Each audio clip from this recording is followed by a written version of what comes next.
Le aprecio mucho al consejero del Instituto Nacional Electoral, Ciro Murayama, que me tome esta llamada telefónica. Ciro, un gusto saludarte. ¿Cómo estás? Buenos días.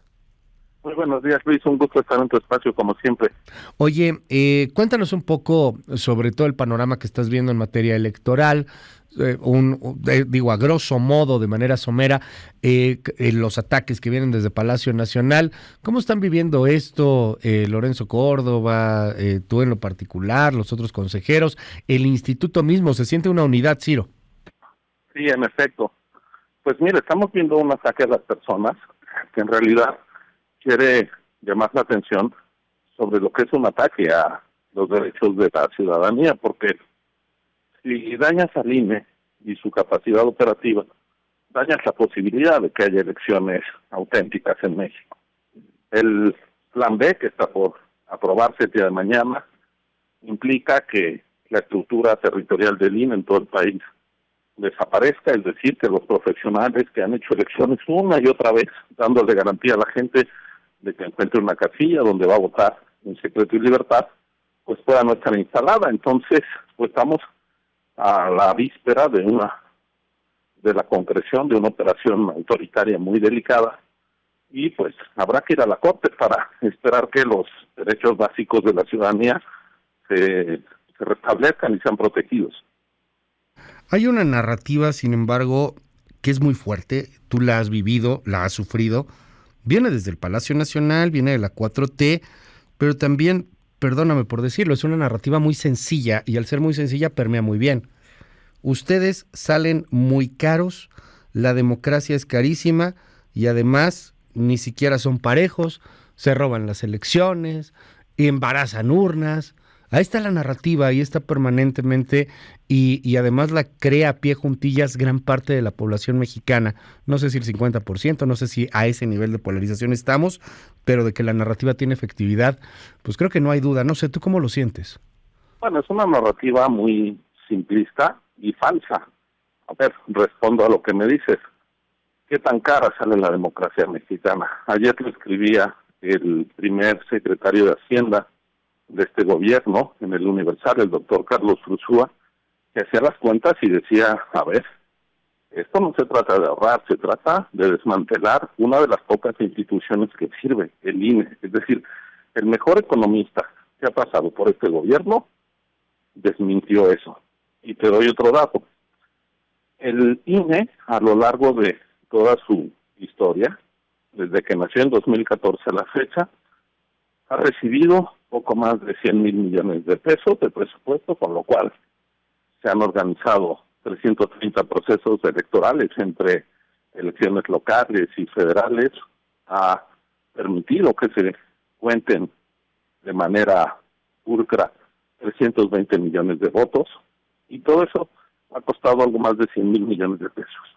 La decisión de cancelar el aeropuerto de Texcoco costó solo en 2019 330,000 millones de pesos. Es decir, una decisión equivocada del presidente le ha costado al país más que la renovación libre, democrática y pacífica de sus poderes en casi una década. Por eso decimos que la democracia vale y el autoritarismo cuesta. Ahora, acerca de si se rellenan urnas y demás, pues el presidente está hablando de las elecciones de 1988, cuando no existían el IFE ni el INE. Él ganó en una elección totalmente pulcra, transparente. Los 22 gobernadores de Morena, ¿acaso surgieron de fraudes? Es que su narrativa es tan absurda que hasta atacan su propia legitimidad democrática. La gente sabe que cada que hay elecciones habrá una casilla cerca de su casa, que sus vecinos instalan esa casilla, cuentan sus votos, llenan las actas, y que el voto es contado con toda transparencia. El presidente está apelando a su infancia para justificar los atropellos de su edad adulta. Oye, este punto me llama la atención porque lo escucho en ambos polos. La gente sabe, la gente conoce. Es que de verdad están muy divididos. Aquí hemos tenido, insisto, especialistas y bueno, también viene aquí el debate y los datos, etcétera. Pero cuando te das cuenta de cómo va permeando, de cómo termina esto por convertirse a veces en la calle, en la marcha a favor del INE y la marcha a favor de López Obrador, pues la polarización está ahí, querido Ciro Murayama, y a veces, pues por desgracia, pareciera ser que estos datos no permean. Es más, parece que la gente no lee a Carlos Ursúa en el Universal. Bueno, no hace falta leer a Carlos Ursúa, hace falta ir a sacar tu credencial. Hay 95 millones de compatriotas con su credencial en la mano. A ellos les atendió el INE de manera eficiente, gratuita. Todo mundo que es llamado a las urnas se encuentra a su casilla, puede votar. Y pues ahí están los datos también, ¿no, Luis? Entre el 70 y 75% de la población confía en el INE. Yeah. Es la institución civil más valorada del país, por encima de la presidencia de la República. Entonces, yo desde ese punto de vista soy optimista. ¿Eres optimista de lo que viene? Tú me dices, mañana pues se aprestan a aprobar un plan B y va a terminar en la Suprema Corte de Justicia. O sea, ya de plano se da por descartado que pueda haber algún debate, algo que se frene en el Parlamento.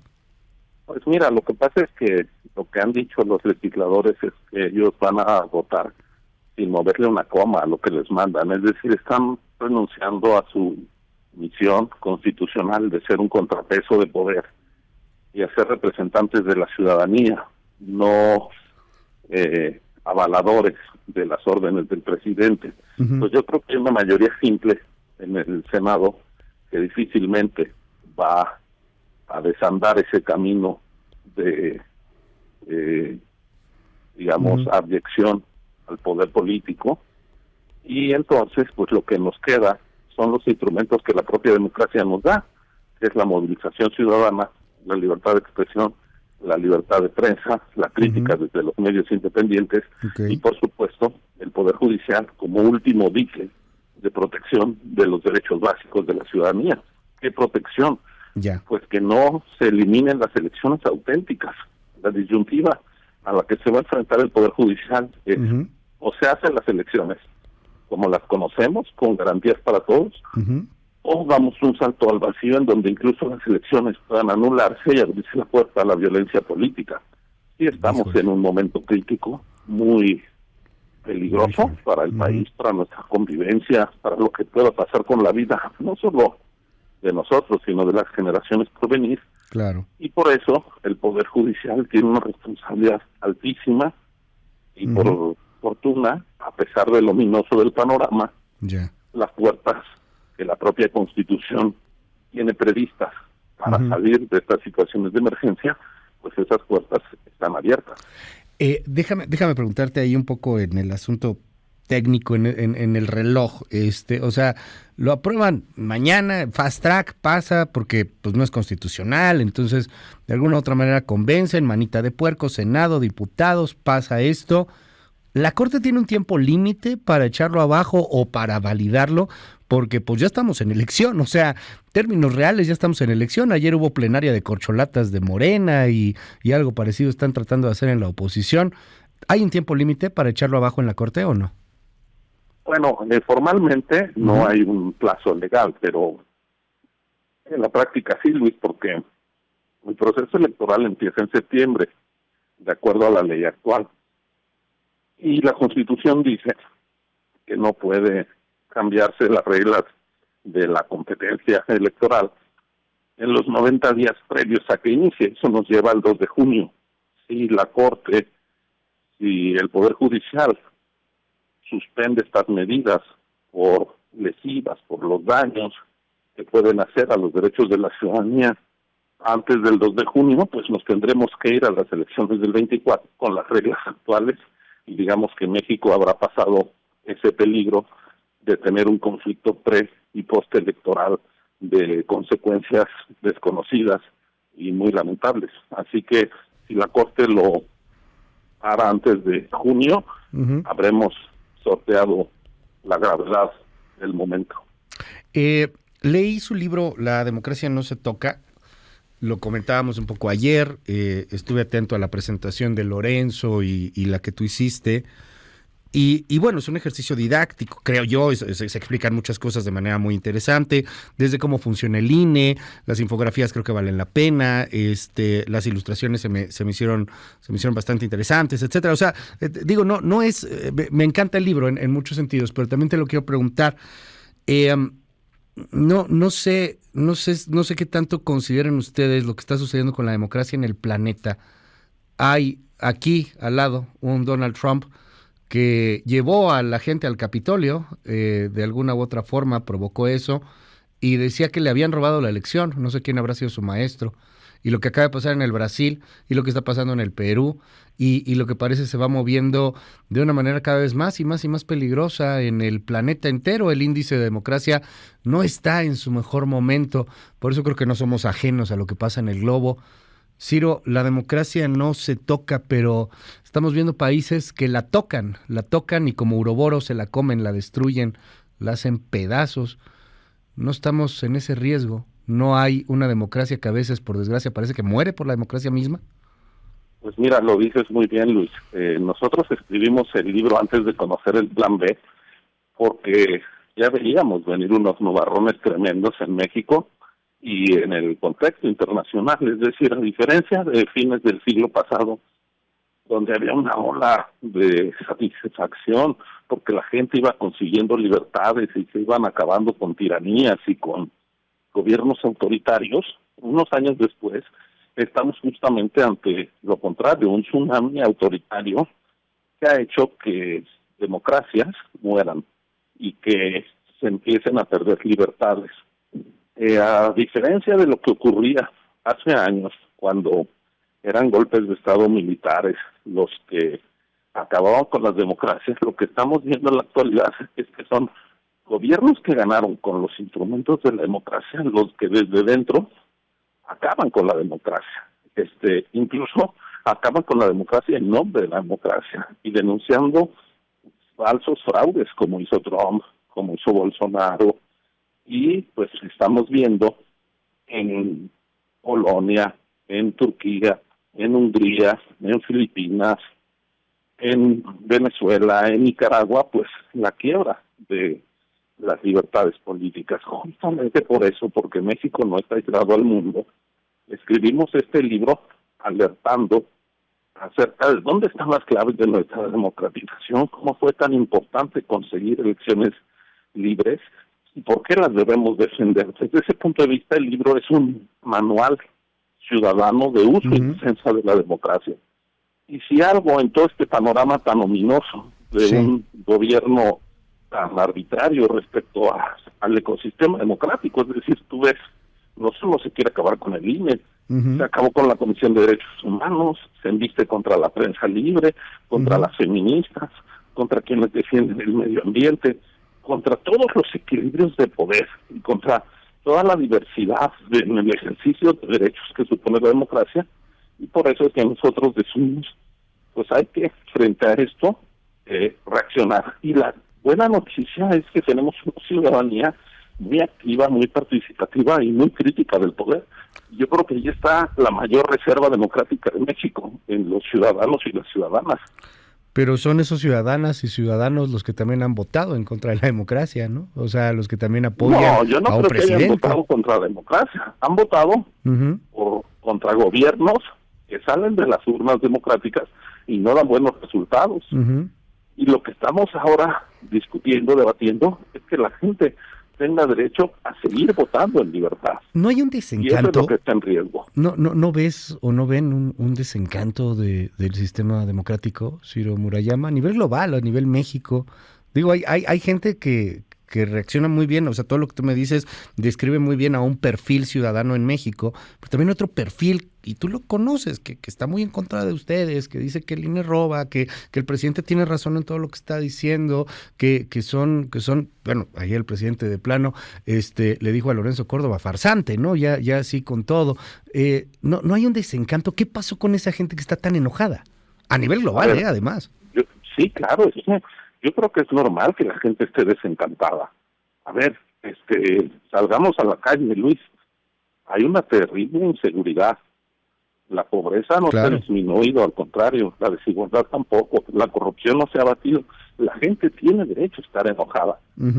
Y en el mundo, pues a ver, ¿quiénes fueron los que votaron por Trump?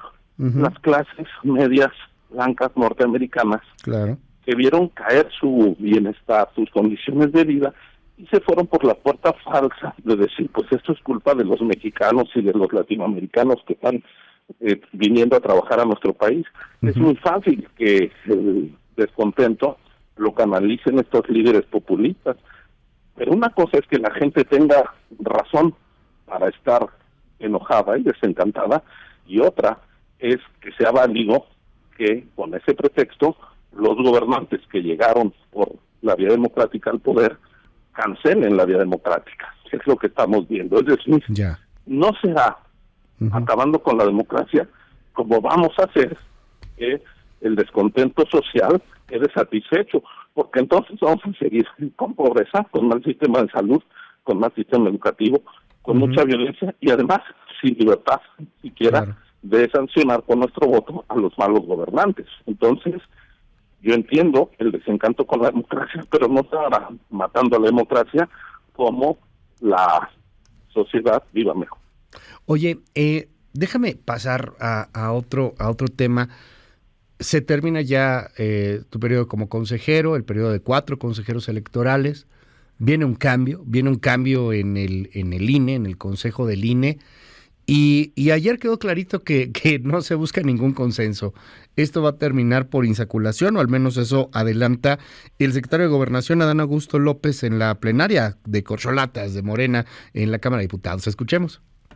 Le voy a decir algo de historia política. ¿Sabe cómo elegían los griegos a sus representantes? Insaculación en la antigua Grecia. Pues no hay que tenerle miedo a ello.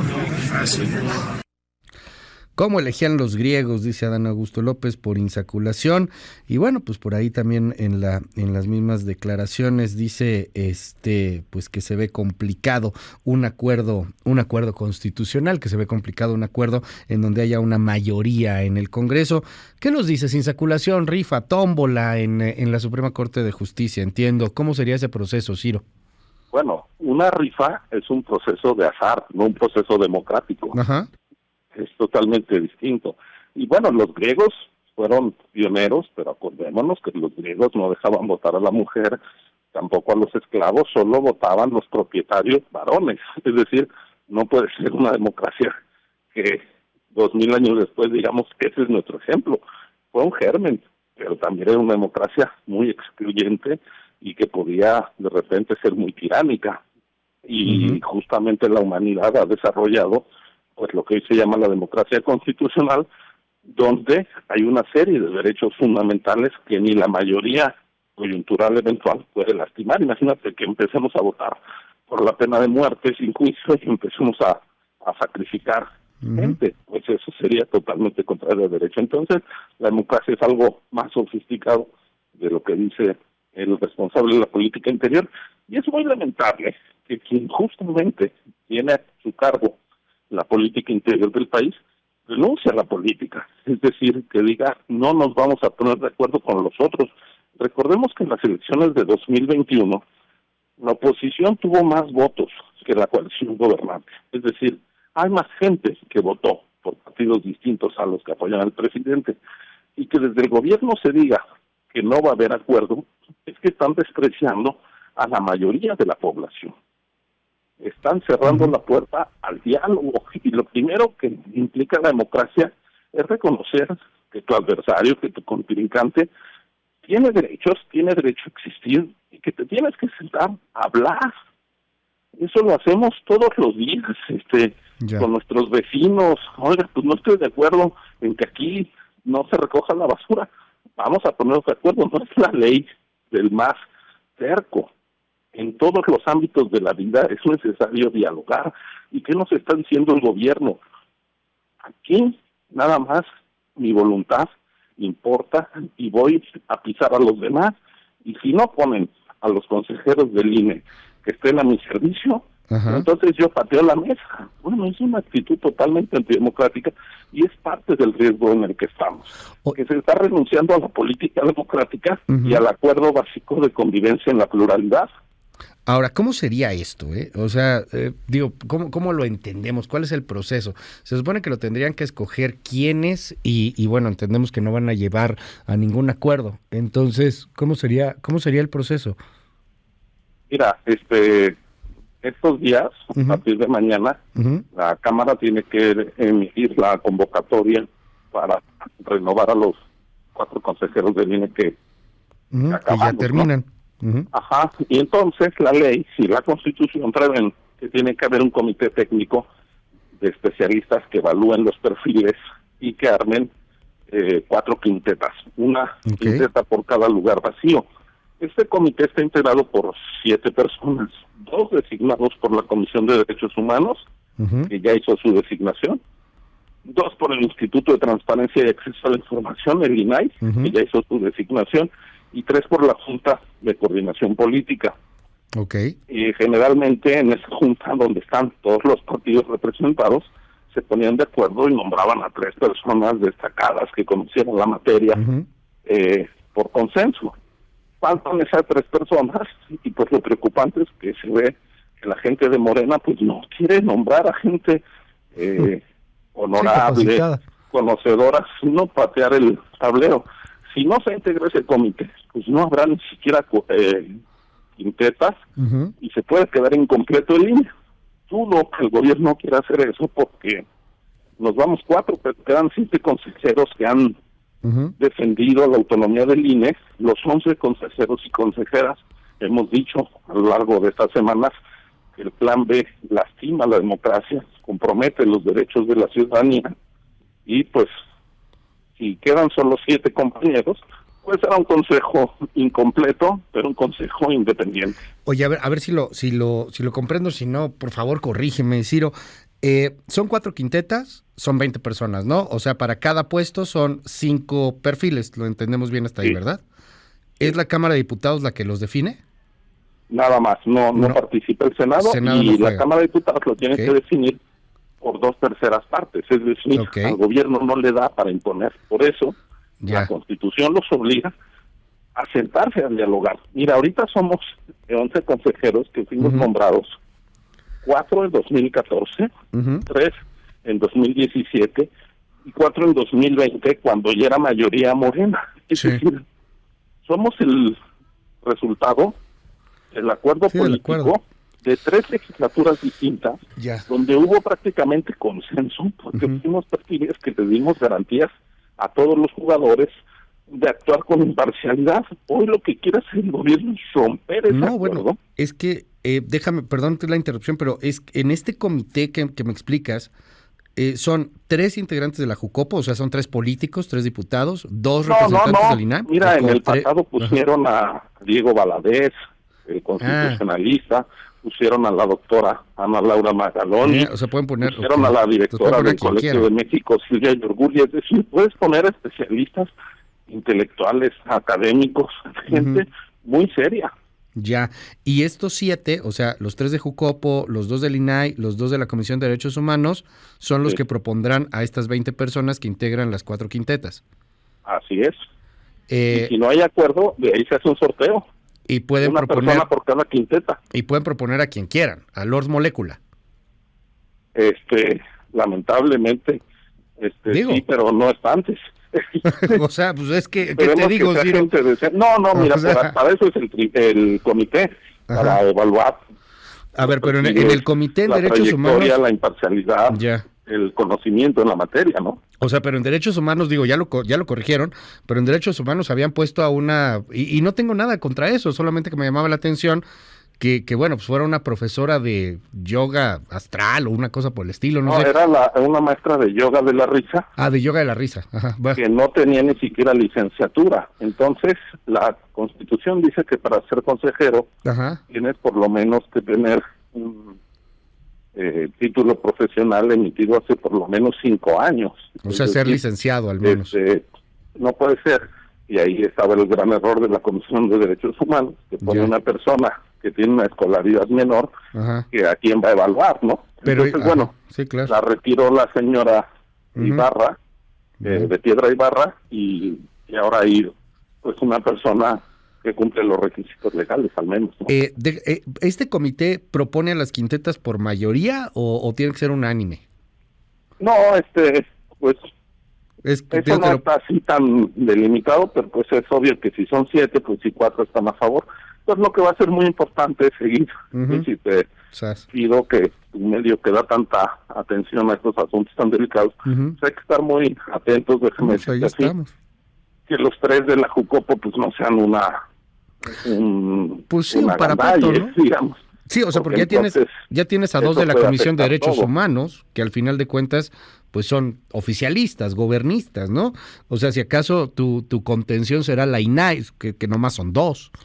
Digo, por matemáticas, nos da... Por eso hay que estar muy atentos a quiénes son estos nombres. Fíjate que en 2020, ya cuando Morena era mayoría, pues te digo, pusieron estos nombres tan valiosos, ¿no? Diego Valadez, Ana Laura Magaloni, gente muy seria, y los puso por acuerdo en la Junta de Coordinación Política. Vamos a ver si hay esa altura de miras en la Cámara de Diputados.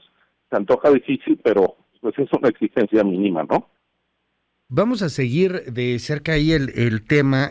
Me llamó la atención, este es el audio que yo quería compartir contigo y con esto cerramos, si me permites. Es lo que dijo ayer Adán Augusto López y me brinca mucho la forma de mencionarlo. Suplicar la construcción de una artificial mayoría constitucional. Dice el encargado de la política interior en este país que no va a suplicar, o sea, los acuerdos lo ven, entiendo, en la 4T como una súplica, como ponerse de rodillas. Lo dijo Adán Augusto ayer, escuchemos. Y como ustedes son gente de convicción y saben que no vamos a suplicar la construcción de una artificial mayoría constitucional, yo les pido que cuiden el proceso y que muchos de aquí incluso fueron por insaculación, pues así se puede y se debe elegir a los consejeros electorales. Ustedes... O sea, le está diciendo a los diputados, Ciro Murayama, no vamos a suplicar. Pero es que la mayoría constitucional justamente es el reflejo del consenso de la sociedad. ¿Qué está diciendo el principal operador político del gobierno? Que desprecia la diversidad de la sociedad, que quieren avasallar lo que piensan millones de ciudadanos que no votaron por ellos y que tienen derecho a ser parte de las decisiones públicas de este país. La verdad es que es un discurso muy autoritario. Estamos frente a un riesgo de involución democrática y por eso es que ante esta indisposición de tolerar la diversidad, del pluralismo, de respetar a quienes no piensan igual, ante esta operación de ataque contra el ecosistema democrático, pues quienes no estamos de acuerdo en que México vuelva a ser un país autoritario, tenemos que usar los recursos que la propia democracia y la Constitución nos dan. Tenemos que usar la libertad de expresión, de manifestación, y por supuesto acudir al Poder Judicial de la Federación, que es quien en democracia tiene la misión de proteger el acuerdo constitucional, los derechos fundamentales, frente a la arbitrariedad del poder. Ojalá que la Corte pueda salvar a la democracia mexicana. Ya lo veremos. Oye, y para finalizar, ¿qué viene después de tu periodo como consejero electoral? ¿Vas a buscar ser presidente de la República? ¿Te lanzas de senador, de diputado? Digo, porque al menos eso dicen en la 4T, o sea que ustedes están buscando un puesto político. Es que ellos creen que quien no es parte de sus seguidores es necesariamente un opositor. Y no, pues, están equivocados. Yo me regreso el 4 de abril, ya autorizó la UNAM que termina mi licencia sin goce de sueldo que he tenido estos años, y me regreso a mi cubículo a dar clase y a investigar, a ser el profesor que pues siempre he sido. Esa es mi aspiración, mi misión y mi vocación. Vamos a seguir de cerca el tema. Es Ciro Murayama. Gracias por tomar estos minutos aquí en MBS, Ciro. No, gracias a ti por la oportunidad. Muy buen día. Buen día, estamos al habla. Ciro Murayama, la entrevista está disponible en unos minutitos más ahí en nuestras redes sociales. Una entrevista larga, pero creo que valía mucho la pena platicar de esta manera con Ciro Murayama. Oiga, quiero nada más que dejemos clarito el proceso para los nuevos diputados, para los nuevos consejeros electorales. Número 1, es un proceso que solamente corresponde a la Cámara de Diputados. 2, hay un comité técnico que antes era un comité pues de intelectuales, de gente acá muy, muy sesuda, muy avesada, muy seria, dirían algunos. Ahora pues ya se propuso ahí a una mujer que, y no hay nada contra ellos, pero pues que se dedicaba a ser terapeuta de yoga de la risa. Está bueno, bien. Este comité, pues a final de cuentas lo integran 2 miembros de la Comisión de Derechos Humanos, 2 miembros del INAI y 3 miembros de la Junta de Coordinación Política, que no necesariamente son políticos. En total son 7. Estos 7 escogen a 20 personas para 4 quintetas. O sea, cada quinteta tiene 5 personas. 5 por 4, 20.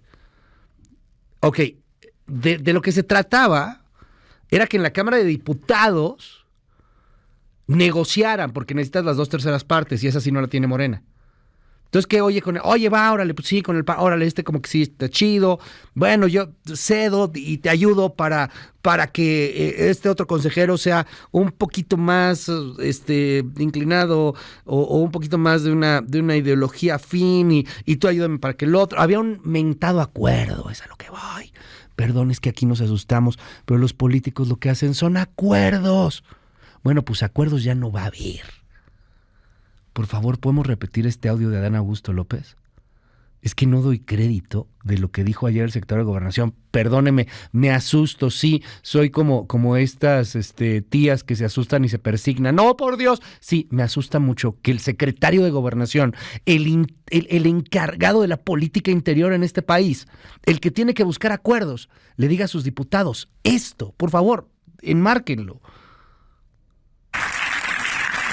Y como ustedes son gente de convicción y saben que no vamos a suplicar la construcción de una artificial mayoría constitucional, yo les pido que cuiden el proceso y que muchos de aquí incluso fueron por insaculación, pues así se puede y se debe elegir a los consejeros electorales. Ustedes.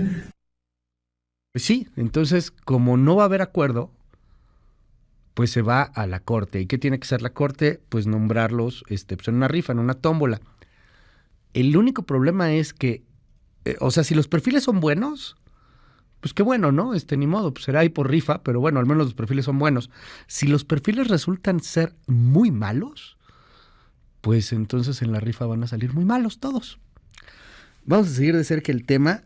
Y gracias a Ciro Murayama por la entrevista y bueno, pues ahí está el libro también, si le quiere echar un ojo, La democracia no se toca, de Lorenzo Córdoba y de Ciro Murayama, 2 de los 4 consejeros que ya se van para abril. En abril tendremos nuevo consejo del INE. Entonces igual y el INE no se toca, pero bueno, pues a final de cuentas va a cambiar el Consejo General y va a cambiar de manera importante. Son 4 los consejeros que llegarán por insaculación, por rifa, por tómbola en la Corte. Dios quiera, ojalá que sean buenos perfiles. ¡Vámonos! ¿Y la prensa qué trae?